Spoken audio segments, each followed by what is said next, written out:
Seguimos en la brecha.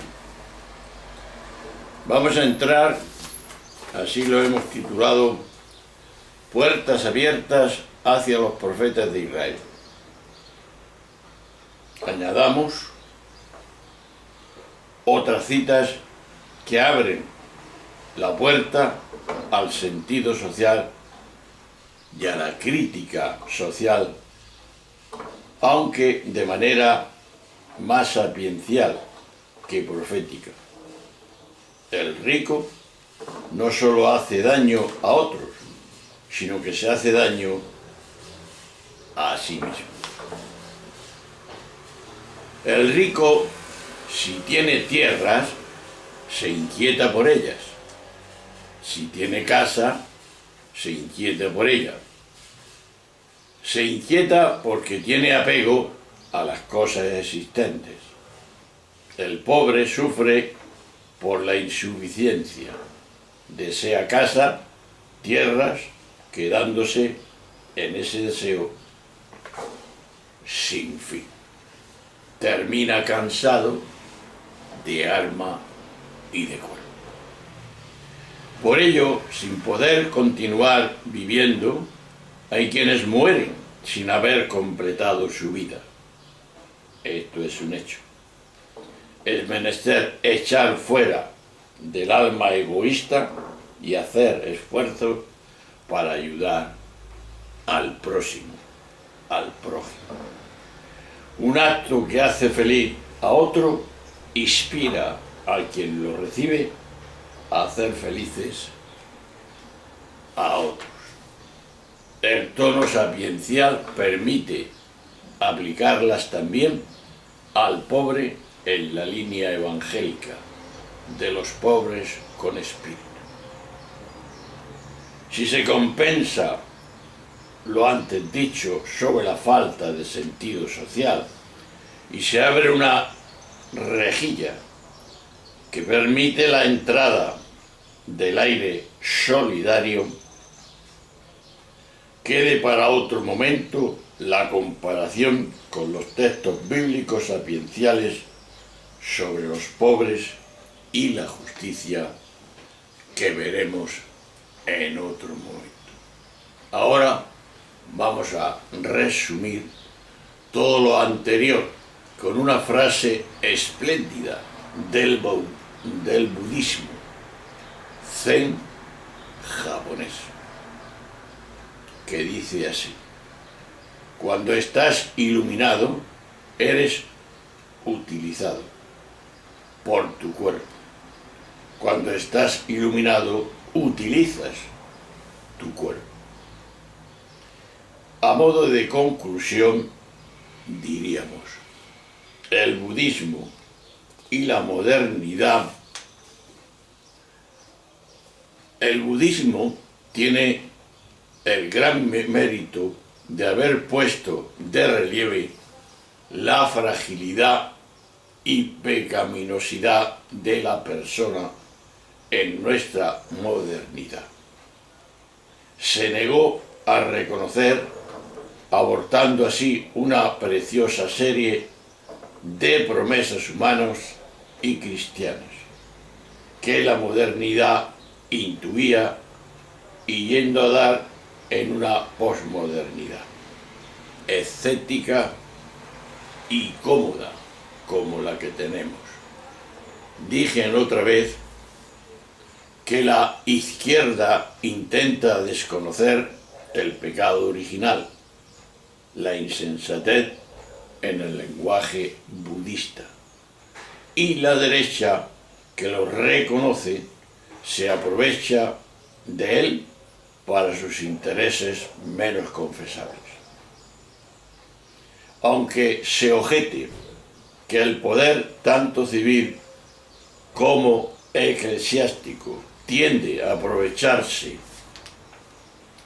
de esa pecaminosidad humana para imponerse con argumentos e imperativos moralistas, frenando así el progreso, la reacción contra ese desmesurado, no es negar la impotencia moral humana, sino más bien denunciar y corregir el abuso en los poderosos hacia ella.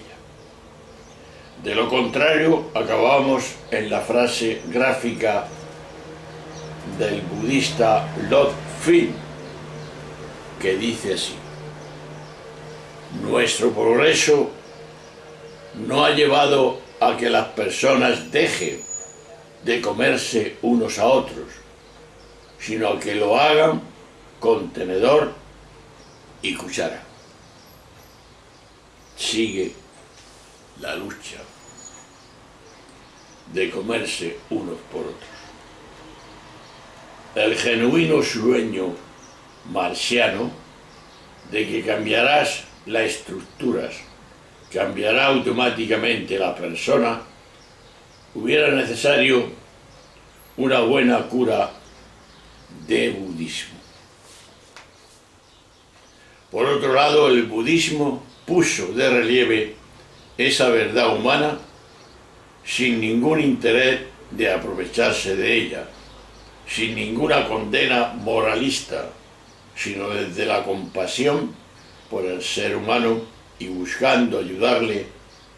El catolicismo occidental necesita aprender muy de veras esa lección. Es ejemplo para cada cristiano y entre ellos yo mismo.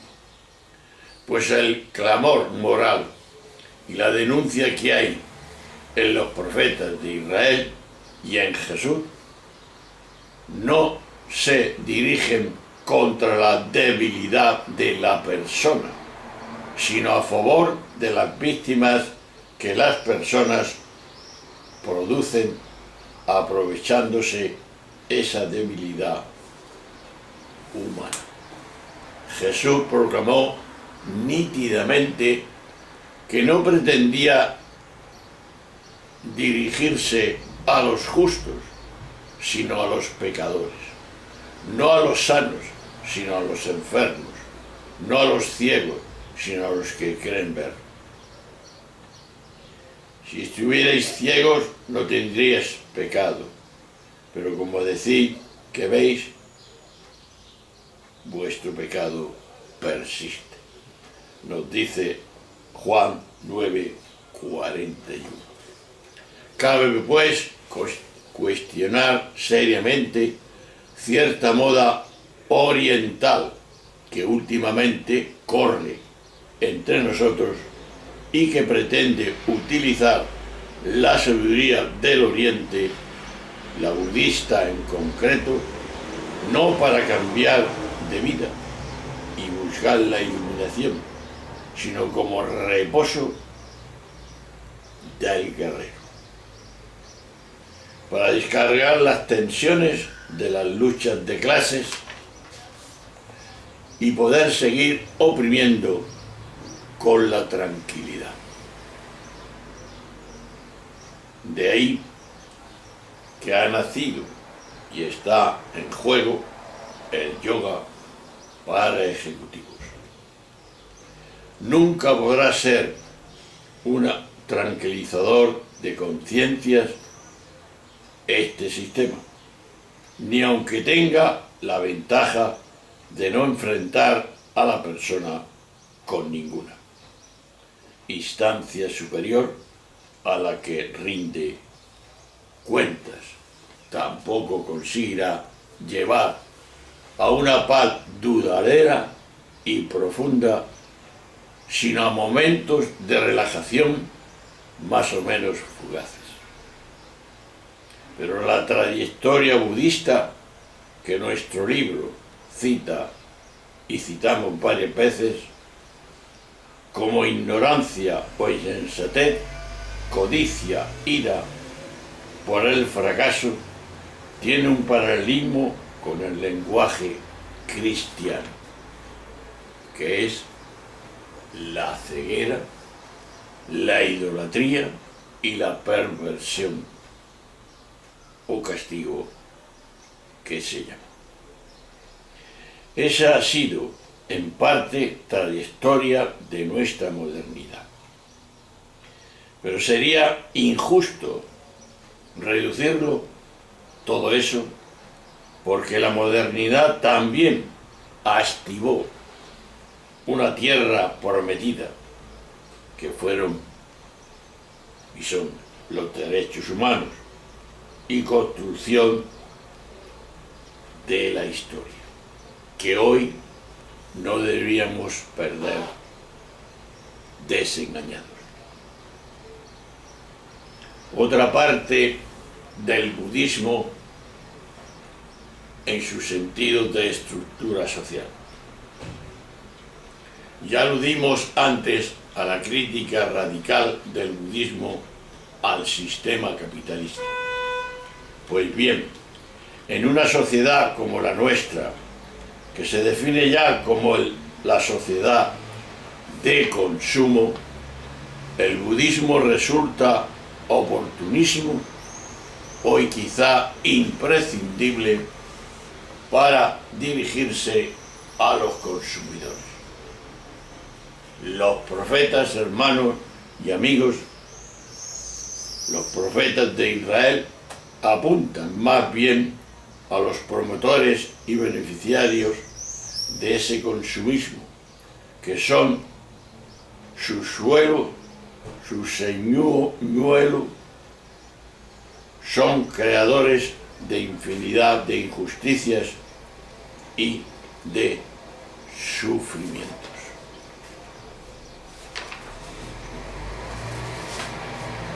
El budismo podría llevar a una especie de huelga general de consumo que acabara colapsando el sistema consumista. Los profetas buscan poner en evidencia a todos los que engañan al ser humano, creándole necesidades falsas para beneficiarse de ellas. De ambos podría surgir una iglesia que, sin dejar de ser comunidad, como es la comunidad budista, sea también, con palabras de Francisco, el Papa actual, un hospital de campaña. Hoy imprescindible. Uno de los mejores críticos de nuestro sistema económico, Schumacher, fue admirador del budismo por su trabajo en Birmania. El budismo le llevó al catolicismo y acabó publicando esta pequeña joya, cuyo título ya lo dice todo. Lo pequeño es hermoso. Para una economía en la que importe las personas, esto es lo que dijo el gran economista. Pero veamos cuál es el destino del profeta. Hay, no obstante, una diferencia llamativa entre los textos presentados hasta este momento y los que ahora van a seguir. Buda fue muy aceptado y bien acogido. Los profetas de Israel fueron casi siempre rechazados. Veamos, por ejemplo, a Amós. Se le mandó a su casa. En Miqueas, capítulo 2, versículo 6. Acusa a los que tratan de silenciarlo. Jeremías fue acusado de traidor a la patria y hasta se intentó matarle, hasta culminar en Jesús de Nazaret, crucificado como blasfemo y terrorista. De aquí lo que este tema al principio hemos denominado el grito de los profetas. Ponemos una premisa de atención, y es: en esta parte ordenaremos los textos por autores y no por materias, como en el capítulo anterior, puesto que no se trata de una enseñanza, sino de una protesta de denuncia.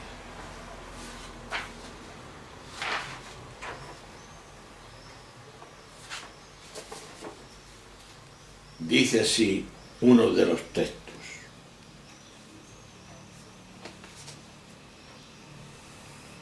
textos duros.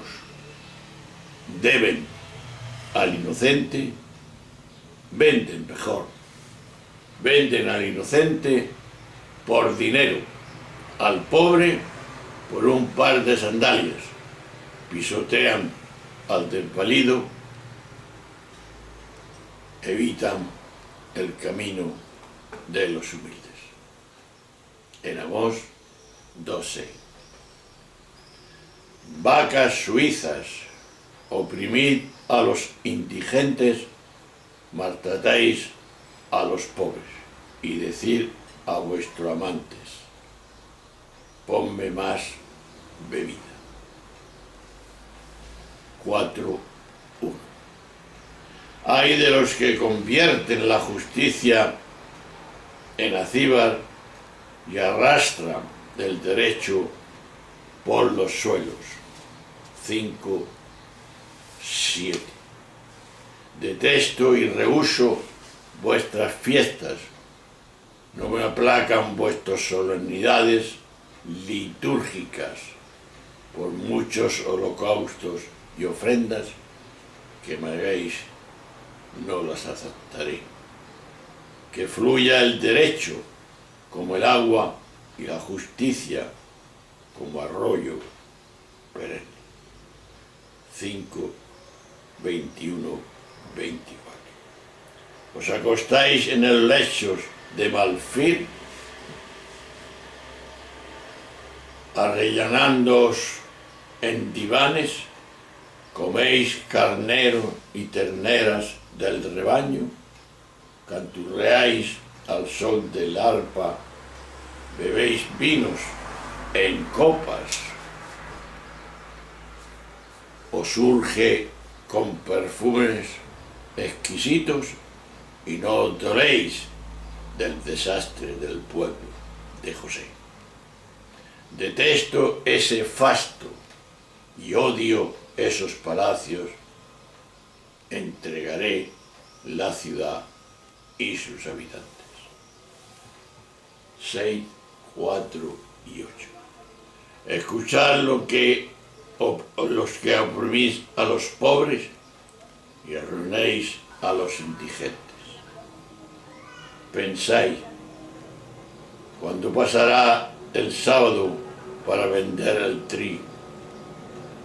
Para encoger la medida, aumentar el precio, para comprar por dinero al desvalido y al pobre por un par de tórtolas o sandalias. El Señor de Jacob jura no olvidar jamás lo que habéis hecho. 8, 4 y siguientes. Amós denuncia cosas no prohibidas por la ley, como dormir en lechos de marfil, pero son expresión de una estructura en la que desde la ciudad se va haciendo desaparecer a los campesinos para quedarse con sus tierras y hacer grandes latifunios. Por eso algunos comentaristas y con lenguaje de hoy dicen: Amós es el primer profeta que no es reformista, como por ejemplo Elías, sino claramente antisistema. Como, gracias a Dios, hay gente así. Por otro lado, da la sensación de que comienza hablando el profeta y al final es Dios el que habla. Oseas, un poco posterior a Amós, pero del norte, es el profeta que más compara la injusticia con la idolatría, debido a la historia personal de la prostitución de su esposa.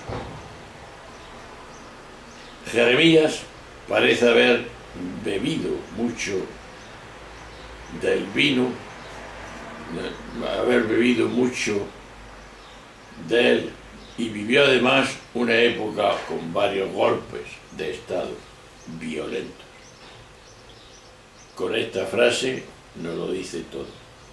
Israel era una vid frondosa, daba frutos. Cuanto más fruto, más altares. Cuanto mejor iba el país, más imágenes de dioses. Capítulo 10, de 1 al 2. Ya no hay verdad, ni lealtad, ni conocimiento de Dios en el país, sino juramento y mentira y asesinato, y robo, adulterio y libertinaje, homicidio tras homicidio. Los sacerdotes se alimentan de los pecados de mi pueblo y hacen negocio con sus culpas. 4:1-8. Galaad es una viña de malhechores con huellas de sangre. Sus sacerdotes como banda de bandidos al acecho. 6:8-9. Añadamos otras 3 frases de Oseas, porque sirven para conceptuar sus denuncias y la de los otros profetas. Me casaré contigo para siempre a precio de justicia y derecho, de afecto y cariño, y conocerás al Señor. 2:21. O sea, junto a la clásica vina, que es justicia y derecho, con esta otra, misericordia y entrañabilidad de entrañas, no ejecutaré la condena merecida, porque soy Dios y no hombre. No destruiré a Israel. Y por eso dice: quiero misericordia y no culto, conocimiento de Dios y no ofrendas. 6:6. Frase que Jesús citará en 2 ocasiones. Miqueas vivió en los siglos 8 y 7, también del sur, pero ya no critica solo al norte. La corrupción ha pasado de Israel a Judá. Se dice que no solo critica injusticias concretas, el latifundio, sobre todo, sino una pseudoteología que pretende sustentarlas. Hay de los que planean maldades y tramas inequidades en sus lechos para ejecutarlas al amanecer, porque tienen poder para ello. Codician campos y los roban, casas y las ocupan. Os alzáis contra mí, pueblo, como enemigos, arrancáis túnicas y manto a quien transita confiado y echáis del hogar querido a las mujeres de mi pueblo. 2.1 y 2.8.9.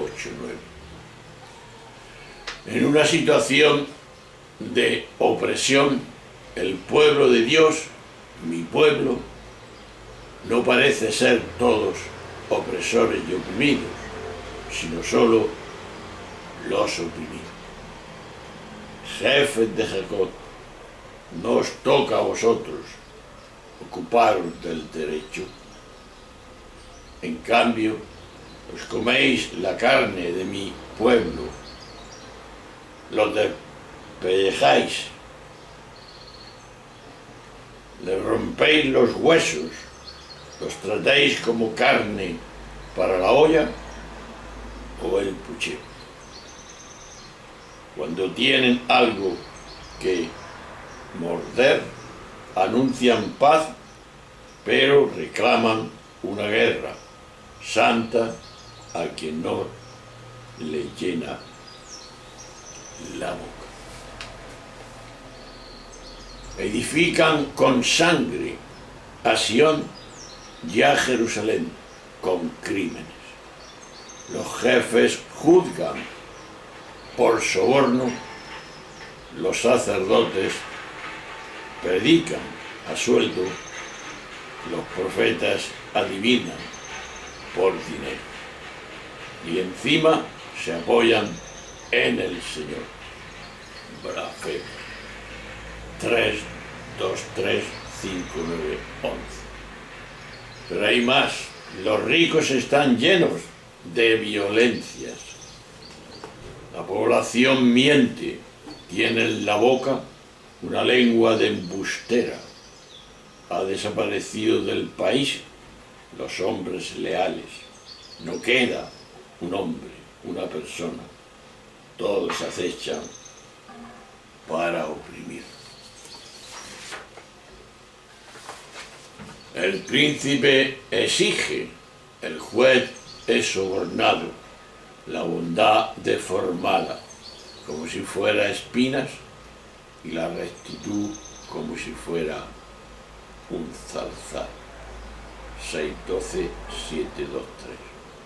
Y ante la pregunta supersticiosa del pecador, ¿con qué me presentaré al Señor? Me inclinaré ante Él, le ofreceré mis carneros o le sacrificaré a mi progénito por mi pecado. 6.6. Y la respuesta del Señor es tan sencilla como tajante. Ya sé, te ha explicado lo que el Señor desea de ti, tan solo que practiques la justicia, que ames la verdad con ternura y camines humilde con tu Dios. Miqueas coincidirá plenamente con Buda y con el Nuevo Testamento. 1 Timoteo 6.10, en señalar a la codicia como raíz de todos los males. Y Isaías, el profeta, y su escuela realizan su actividad entre los siglos 6 y 8 antes de Cristo. Gran poeta, infundido muchos por Amós, pasa por el ser más preocupado por la justicia social. Vivió una época enormemente complicada por infinidad de amenazas diversas. ¿De qué me servirá todos vuestros sacrificios? No me traigáis más ofrendas. Vuestras solemnidades y celebraciones las detesto, me son insoportables. Buscar la justicia, socorrer al huérfano, proteger a la viuda. Entonces venid y hablaremos. 1, 11, 13, 14 y 17. Del Señor espero de ellos derecho, y ahí tienes asesinatos. Espero justicia, y ahí tenéis lamentos. Hay de los que añaden casas a casas y juntan campos con campos, tanto no dejar sin sitio a otros y vivir solos en el medio de Israel. Hay de los que llaman al mal bien y al bien mal, 5, 7, 8 y 20. Hay de los que dictan decretos injustos, de notarios que registran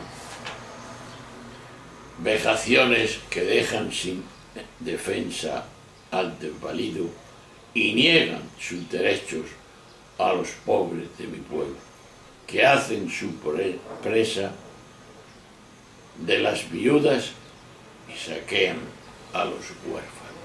El Señor Todopoderoso os invita a llanto y a luto, pero vosotros vengan fiestas de alegría, a matar vacas, a degollar carneros, a comer y beber, que mañana moriremos. 22, 13. La tierra vacila como un borracho, su pecado le pesa tanto que se desploma y no se alza más. 24, 20. Pero vosotros decid, cuando pase el azote arrollador, no nos alcanzará, porque tenemos la mentira por refugio y el engaño por escondrijo. 28, 15. Es un pueblo rebelde que dice a sus intelectuales, literalmente videntes, no habléis sinceramente, decirnos cosas halagüeñas. Apartaos de vuestro camino, dejad de poneros delante al Santo de Israel. 30, 2, 3. Las naciones son gotas de un cubo y valen lo que el polvillo de la balanza. 40, 15. El día del ayuno buscaréis vuestro interés y prestáis a vuestros servidores. La penitencia que yo quiero es esta. Parte el pan con el hambriento, abre tu casa al cansado, viste al desnudo y no despreocupes de tu hermano. 58, 3, 7. La mano del Señor no se queda corta para salvar, pero vuestras manos están manchadas de sangre, vuestros dedos de crímenes, vuestros labios dicen mentiras y vuestras lenguas susurran maldades. Reciben el crimen y dan a luz la maldad. Sus pies tienen prisa por derramar sangre inocente. Así se tergiversa el derecho y queda lejos la justicia. Porque la honradez tropieza por las plazas y la sinceridad encuentra cerradas las puertas. 59, 1, 3, 14. Hay quienes me inmolan un toro y es como si mataran a un hombre. Hay quien trae una ofrenda y es como si inmolaran sangre de cerdo. Hay quien me invoca quemando incienso y es como si bendijera a un nido. Jeremías es el primer profeta del siglo XVII que se atrevió a criticar directamente a los reyes. Pasó de un optimismo inicial a un gran pesimismo. La humanidad solo tendrá arreglo si la ley de Dios está escrita no en unas tablas exteriores, sino en los corazones de las personas, dijo. Ay del que edifica su casa con injusticia, piso a piso, inicuamente. Hace trabajar de balde a su prójimo, sin pagarle el salario debido. Piensa, me construiré una casa espaciosa, con salones bien ventilados. Abrigaré las ventanas, las revestiré de cedro, una pintaré de rojo. ¿Piensas que eres un rey? Solo tienes ojos y corazón para el lucro, para derramar sangre inocente, para el abuso y la opresión. Tu padre, en cambio, practicó la justicia y el derecho. Hizo justicia a los pobres, a los indigentes. Eso sí que es reconocerme. 22, 13, 14, 17, 15, 10. No os hagáis ilusiones repitiendo la casa de Dios, la casa de Dios. Pues solo si hacéis justicia, si no explotáis al emigrante, al huérfano, a la viuda, si no derramáis sangre inocente, solo entonces habitaré con vosotros. ¿Creéis que este templo que lleva mi nombre es una casa de bandidos? 7, 4, 7, 1. Quien quiera presumir, que presuma, no de su saber, ni de su valor, ni de su riqueza, sino de comprender que yo soy el Señor que establece en la tierra la lealtad, el derecho, la justicia y se complace en ello. 9, 22, 23. Y por último, a Josofía. Este autor, muy duro con las clases altas, pasa por ser el promotor de la reforma de Josías, después del largo e inmoral reinado de Manaset, siglo VII. El día del banquete tomaré cuentas a nobles y príncipes. Se acabaron los mercaderes y desaparecieron los usureros. Registraré a Jerusalén con linternas para pedir cuentas a los altercados con vinos generosos. Sus riquezas serán saqueadas. Las casas serán que se construyen, no las habitarán. 3, 1, 4, 5. Ay de la ciudad machacada y opresora. Sus príncipes son leones rugientes, sus jueces lobos hambrientos, sus profetas unos temerarios desleales. Sus sacerdotes profanan lo sagrado, pero el criminal no reconoce su culpa. 3, 1, 4, 5. Los comentaristas alemanes llegan a escribir que en Sofonías aparece la auténtica condena profética de la evolución económica hacia el sistema capitalista. Quizá baste con decir que esa es la evolución de la codicia. Y nos paramos ahí porque nos ha hecho muy largo. Seguiremos con los profetas hasta terminar. Y después haremos unas preguntas de resumen para que cada uno piense lo que tiene que hacer y cómo tiene que hacer las cosas con derecho y con justicia. Hasta otro momento, un abrazo de Diego, el cura solidario.